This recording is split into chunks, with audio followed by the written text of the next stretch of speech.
The task of the excellent teacher is to stimulate apparently ordinary people to unusual effort. The tough problem is not in identifying winners, it is in making winners out of ordinary people. This is a quote from Kathleen Patricia Cross, a scholar of educational research. To help students become stronger in the scholastic sense, they need to become motivated.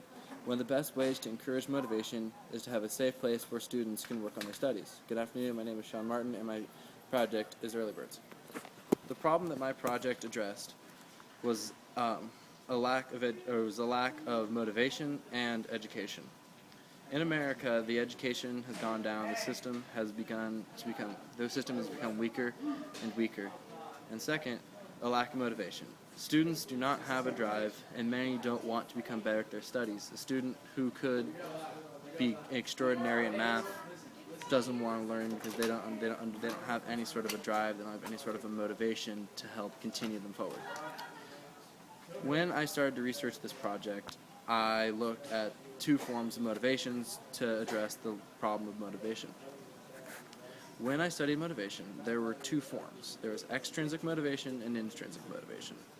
Extrinsic motivation is when you have motivation that comes from outside yourself. When you have someone pushing you, someone trying to help you to get motivated, that's extrinsic motivation. It's the most common form and the most easy to attain. Most students in college, high school, and even elementary school are extrinsically motivated to get a grade, to pass the class. They're not intrinsically motivated. The opposite, being intrinsic motivation, is when a student is motivated from their self. The student wants to get better at math, or wants to get better at English, or wants to read an extra story for extra credit because they enjoy the class. The most obvious place where one can see these types of motivation is in sports. When a child is young, they're typically extrinsically motivated. They play a sport because the parent wants them to play a sport. But to become truly great at a sport, an athlete has to become intrinsically motivated.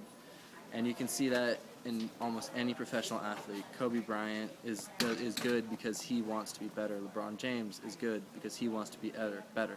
Rafael Nadal is good at tennis because he wants to be good at tennis.